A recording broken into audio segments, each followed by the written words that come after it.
அதனால சார்வாக்கம் காட்டான் ஆச்சாரியால. விஷய சுகத்துக்கும் பிரம்ம சுகத்துக்கும் என்ன வித்தியாசம்னு காட்டான்.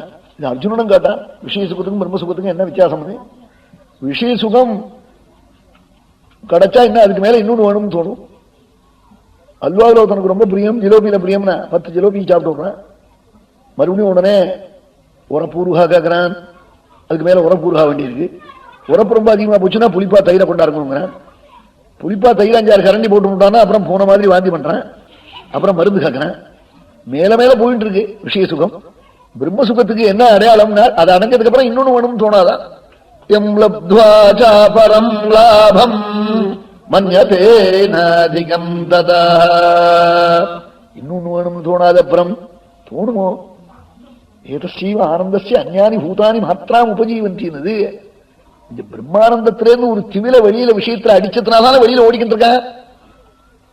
இதுல இருந்து எத்தனையோ கோடி அம்சத்துல ஒரு திமில வெளியில பரப்பிட்டு அப்படி போயிருக்கு, விஷயத்துல சம்பந்திச்சிருக்கு. இல்லாமனா அது அனுப்பிரவேசம் பண்ணலைன்னா விஷயத்தை போய் ஈடுபட போக மாட்டான். அது உள்ள போந்திருக்கு. 2 கண்ணும் தெரியாதவன் சித்திர மாச வெயில்ல தாகத்துக்கு தீர்த்தம் தீர்த்தம்னு ரோட்ல கத்தினான். கீழே உட்காந்துருக்கான், நடக்க முடியல வெயில்ல.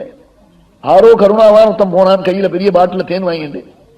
என்னடா சனி தீர்த்தம் கேட்கறானே, ஜலம் இல்லையன்னுட்டு அவன் கையில 2 கையும் வச்சுட்டு இருக்கானு கையில தேனை கொட்டி விட்டான். அவன் தேனையே பார்த்ததில்லை, போட்டேன் முறவி போட்டேன். அது அப்படியே கீழே ஒழுகிட்டு இருக்கு. அவன் கையில தேனை வச்சுட்டது. ஒரு கையால இந்த கையில வச்சுவிட்டு மண்ணை இப்படி என்னமோ பெரட்டினா அதுல ஏதோ பிசு பிசுப்பு இருந்தது. அதை எடுத்து வாயில போட்டுக்கணும். துதிக்கிறதே என்ன மண். இவன் கையில இருக்கிற தேன் பிந்து அப்படியே கீழே விழுந்திருக்கு மணல்ல. கையில நிறைய இருக்கு தேன். அதை சாப்பிடாம நான் மண்ணை எடுத்து வாயை போட்டு இருந்தேன். அப்புறம் ஒரு பெரியவர் வந்தார். என்னடா மண்ணை தங்குறியன்னு கேட்டார். துதிக்கிறதே என்ன? அங்க துதிப்பு இல்லடா, உங்ககிட்ட இருக்கிற ஒரு அந்த மது அப்படியே சொட்டுறது கீழே கொஞ்சம் கொஞ்சம் அது பட்டிருக்கு மணல்ல. அதை துதிக்கிறதுங்கிறியே சுத்தமான வஸ்து உங்கட்டியாக்கம் இருக்கு மதுரம் சொன்னாள். அப்புறம் அவனுக்கு புரியுது. அது மாதிரி மகாவாக்கியத்தை மகான்கள் உபதேசம் பண்ணி தத்துவமசின்னு சொன்ன உடனே கப்பனை பிடிச்சுக்கிறான். இல்லவனா புரியுமா? இவனிடத்துல உள்ள இருக்கிற இந்த சுரூபத்திலிருந்து கிளம்பின ஒரு திவில தான் வெளியில விஷயத்துல அடிச்சிருக்கு. அதுக்காக தான் வெளியில ஓடிட்டு இருக்கான். அப்படி ஓடிக்கிட்டே இருக்கான். அது புரியல.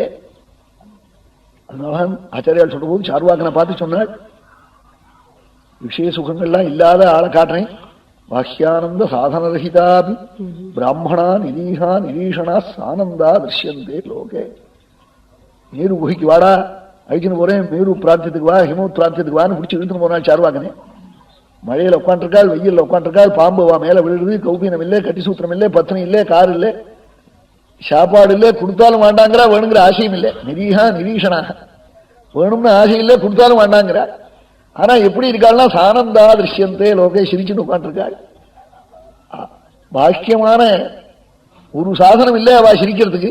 பின்ன என்ன அங்க பிரம்மைவ ரசஸ்தேஷா, பிரம்மரசம் தான் ஆச்சரியா. ஆனந்தப்பட்டு இருக்காள் மகான்கள். ஒண்ணும் இல்லை, பத்னி புத்திராதிகளோட இருக்கிறவன் ஒருமனை கவலைப்பட்டு இருக்கா. ஒண்ணும் இல்லை, எங்க பத்னி இல்லை, அவருக்கு கௌபீனம் இல்லை, கட்டி சூத்திரம் இல்லை, சிரிச்சுன்னு உட்காந்துருக்கார். மேல மழை பெய்யுது, மேல வெயில் அடிக்கிறது. அப்படி இருக்காள். பிரம்மரசாசவார்த்திபிஹி லோகஸ்ய யத்வர்ஷதி சாசிஷோர்த்தினஹ தஸ்மை பவான் த்ருஷ்யதி விஸ்வபந்தவே. சொல்லிவிட்டு உடனே சொன்னாளாம், உன்னால உண்டு பண்ணப்பட்ட இந்த சரீரத்தை இன்னமே நான் தரிக்க மாட்டேன்னாளாம். அதஸ்தவோத்பன்னமிதம் கலேபரம் நதாரயிஷ்யே சிதிகண்டகல்வினா. உன்னால உண்டு பண்ணப்பட்ட இந்த சரீரத்தை இன்னமே வச்சுக்க மாட்டேன். தெரியாத்தனமாய் விஷங்கள அந்த அன்னத்தை சாப்பிட்டதுக்கு பரிகாரம் என்ன தெரியுமா? மறுபடியும் வாந்தி பண்றதுக்கு ஏதாவது மருந்து சாப்பிட்டு வாந்தி பண்ணுவது போல நான் அப்படி வாந்தி பண்ணிவிட போறேன் உன் சரீரத்தை. நாளாம் ஜக்தஸ்ய மோஹாத்ய விசுத்தி மந்ததா ஜுகுப்சிதஸ்யோத்ரகம் பிரஜட்சதே பிரஜட்சதே. வாந்தி பண்ணிவிட போறேன் நாளாம். ஏன் நாள்? இன்னொரு காரணம் சொன்னாள். பரமேஸ்வரன் நாம் போனா என்னை பிசோத்து விடுவாள், மாட்டேன்னு சொல்ல மாட்டாள். ஆனாலும் என்னைக்காவது ஒரு நாளைக்கு கோபம் வந்த சமயத்துல என்ன சொல்லுவாள், நீ போக்கிரியான தட்சம் கொண்டானேன்னு சொல்லிவிடுவாளாம். அந்த சொல்லு நான் பொறுக்க மாட்டேன்னு நர்மஸ்மிதமாசு தத்யஹம் வித்ருக்ஷயே தத்குணபம் த்வதங்கஜம் தாட்சாயணீத்யாயதாசுமனாஹ. ஏதாவது கொஞ்சம் மனம் கலங்கின சமயத்துல நீ போக்கிரியனுடைய பொண்டானேன்னு சொல்லிவிடுவாளாம். பகவான் ரிஷத்வஜः தாட்சாயணீத்யாயதாசுமனாஹ தத்யஹம் வித்ருக்ஷயே தத்குணபம் த்வதங்கஜம். சரீரமே குணப்பண்டா, அதுலயும் உங்ககிட்ட இருந்து வர பிறந்த சரீரண்டா, விஷங்கலந்தான் நண்டாது, அதை விட்டுவிட போறேன்னு சொல்லிவிட்டு என்ன பண்ணினாள், இச்சத்வரே தட்சமனூத்ய சத்ருஹன்னே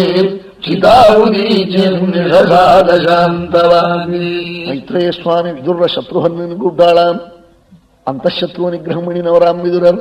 அப்படிப்பட்ட ஹே சத்ருஹன்னு இப்படி பிதாவை பார்த்து சொல்லிவிட்டு உத்தர திக்கிலே கங்கா ஜலத்தை ஸ்பரிசிச்சு அதை பிரட்சாளனம் பண்ணி ஆச்சமனம் பண்ணிவிட்டு அங்க போய் உட்கார்ந்துட்டாளாம். இத்தியத்வரே தட்சமனூத்ய சத்ருஹன்னே